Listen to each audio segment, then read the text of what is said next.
위원장이 누군가를 시켜서 민원 제기하게 하면 다 덮이는 거네요. 지금 감사실장의 논리대로라면 감사실 필요가 없는 거죠. 제가 말한 거는 그런 상황을 말씀드렸다는 거고요. 그 상황을 지금 감사실장이 할 수 있는 얘기는 내가 용기가 없고 비겁해서 유일인 편에 섰다. 그 자백밖에 없습니다. 노정면 위원님 질의해 주십시오. 미리 당부 말씀드리는데요. 제가 질문 드릴 때 답변하실 때 표정 관리를 조금만 신경 써 주셨으면 좋겠습니다. 보시는 시청자들, 유권 시민들께서 오해할 수 있습니다. 사안의 위중함을 인식해 주셨으면 좋겠습니다. PPT 보겠습니다.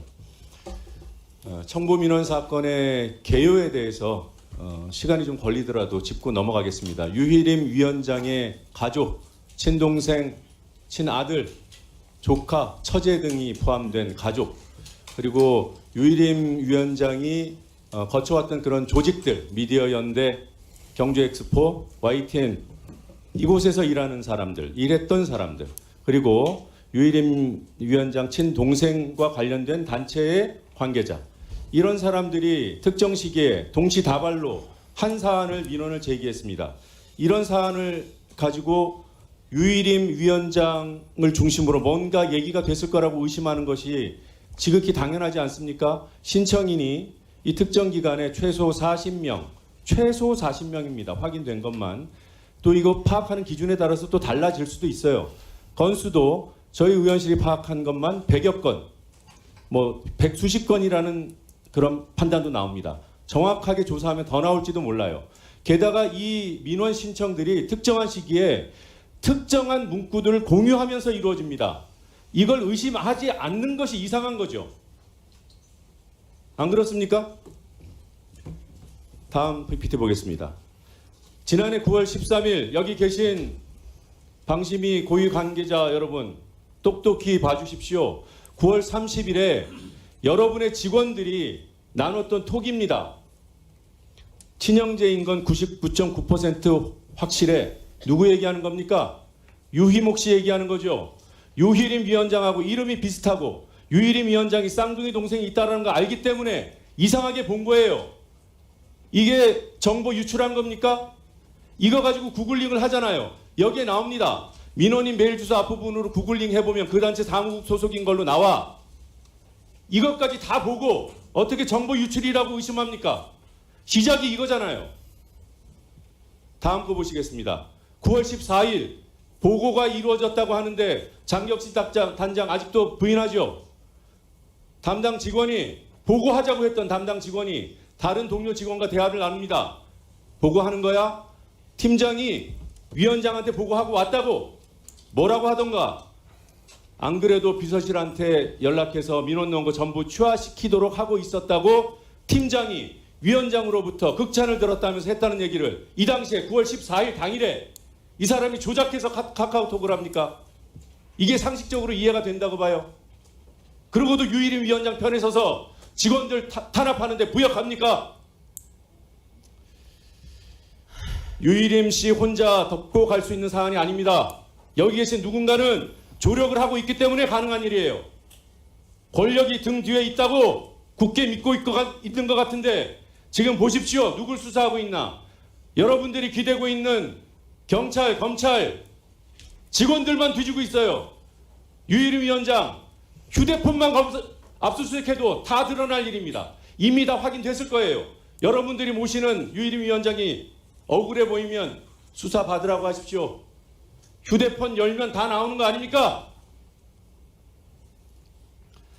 박종현 감사실장님, 예, 당시에 사무총장 직무 대리셨죠? 예, 그렇습니다. 공정하고 성실하게 감사 임하고 계신다고 했죠? 예, 그렇습니다. 공정하고 성실한 감사는 개인의 의지로 이루어집니까? 제도적인 장치로 이루어집니까? 법과 규정에 따라 수행할 겁니다. 본인의 의지와는 무관한 거예요. 유감스럽게도. 그렇죠? 그렇습니다. 본인은 지난해 이 민원 사주라고 불리는 사건이 있었을 때 사무총장 직무 대리였죠? 예, 그렇습니다. 그리고 일정 시점 이후에 감사실장을 맡으셨어요? 예, 유희목 민원 시청 사실 9월 14일, 9월 13일쯤에 최소한 확인된 것으로 나오고 9월 14일에 이걸 보고해야 된다는 것. 유희목을 찾아낸 사람은 보고해야 한다고 했고 보고서를 만들었어요. 그 당시 사실 알았습니까? 그건 알지 못했습니다. 네. 9월 27일에 사내 게시판에 이런 글이 올라왔죠. 유희림 위원장님 왜 회피하지 않으십니까? 이거는 유희림 위원장 지인들, 가족을 포함한 지인들이 민원 신청인이니 이해 충돌 회피하라는 일종의 고언 아닙니까? 맞습니까? 아닙니까? 저도 그 게시글은 봤습니다. 네. 예. 그러나 통상적으로 게시글의 성격만으로 그것을 어떠한 민원인을 특정할 수 없는 위원회의 민원 사항을 고려해서 그것에 대해서는 이런 일이 있을 수 있나 정도만 인식하고 있었습니다. 있을 수 있나라고 인식하셨을 때 감사실장이셨죠? 예, 그렇습니다. 조사해 봐야 된다는 생각 안 했습니까? 다시- 직원들이 이미 알고 있는데 제가 말씀드린 거는 통상적으로 민원을 신청할 때는 민원 신청 내용에 대해서는 안건서에 그 내용을 기재되지도 않고요. 그 안건에 있는 그 성명을 알 수도 없습니다. 다음 그에 대한 문제 사적 보여주십시오. 이해관계도 알 수가 없습니다. 알겠습니다. 알 수 없어서 굳이 볼 수 없는 건 이해를 해요. 그런데 의혹이 제기되면 확인해야 하는 것이 감사실장의 소임 아닙니까? 그래놓고 무슨 공정하고 성실한 감사를 합니까? 이제 제 말씀은 게시글이 하나 올라오는 거 가지고 그것이 그러니까- 신고 조치도 없는 상태고 어떠한 별도의 보고도 받지 않은 네, 상태에서 그만 감사를 할 말씀하셔도 수 돼요. 있는 이미 상황은 다 아니라고 전달됐어요. 봅니다. 예.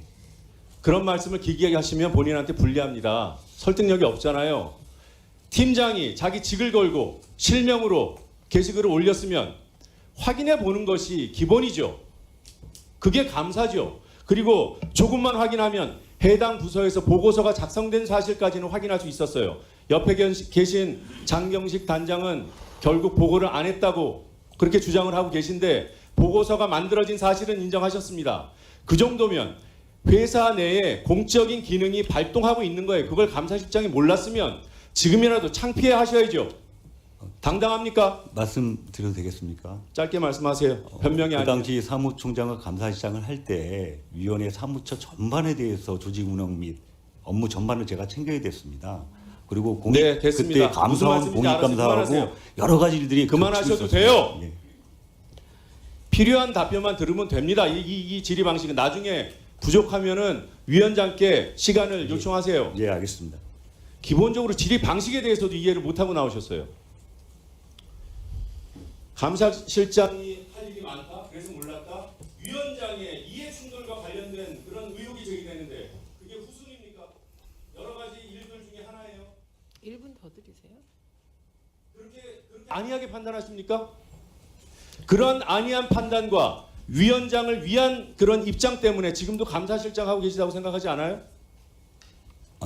그건 좀 자, 행동강령 보세요. 누구든지 임직원이 이 강령을 위반한 사실을 알게 되었을 때 이해충돌은 강령 위반이죠.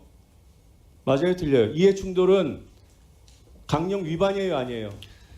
행동강령은 이전에 있는 법이고요. 이해충돌방지법은 2022년도에 새로운 신법으로 상위법으로 발의됐습니다. 그래서 이해충돌해도 된다는 거예요? 그걸 알고도 아닙니다. 직원들이 그 선후 관계가 무슨 상관이 있습니까? 이해충돌 다시 방지법에 변명을 자꾸 적용됩니다. 변명으로 늘어놓으시는 거예요. 제 말씀은 이해충돌 방지법. 아니 그래서 지금 이 시점에 이해충돌 해당되는 사안을 발견했어요. 예. 임직원은 어떻게 행동해야 합니까? 여기 나오는 제16호 서식으로 신고해야 해요? 덮어야 돼요? 거기까지만 답하세요. 알았다면 신고해야 됩니다. 다만 민원인을 알 수가 없었기 때문입니다. 민원인의 정보를 누구든지 알 수가 없는 상황이기 때문에 그 게시글에 올라온 것만으로 신고 처리할 수 저 시간 2분 없다고 더 드리세요. 보여집니다. 노정면 위원님. 박종현 실장님, 박우귀라는 분 아세요, 모르세요? 알고 있습니다. 박우귀라는 이름으로 민원 신청이 됐으면 의심스럽습니까? 의심스럽지 않습니까? 내용은 알 필요 없죠. 그분의 주민등록도 필요 없어요. 그냥 이걸 확인한 직원들은 유희림과 박우귀를 검색했을 뿐이에요. 직원들은 저 행동 강령을 지키기 위해서 그런 식으로라도 노력하는데 감사실장이라는 사람이 민원 정보는 알 수가 없다? 그러면 이 강령 왜 있는 겁니까? 이해충돌 왜 규정해요? 그러면 내가 시켜서 위원장이 누군가를 시켜서 민원 제기하게 하면 다 덮이는 거네요. 지금 감사실장의 논리대로라면 감사하실 필요가 없는 거죠. 제가 말한 거는 그런 상황을 말씀드렸다는 거고요. 그 상황하고 지금 약간은 감사실장이 할 수 다르다고 있는 얘기는 내가 용기가 없고 비겁해서 유일인 편에 섰다. 그 자백밖에 없습니다.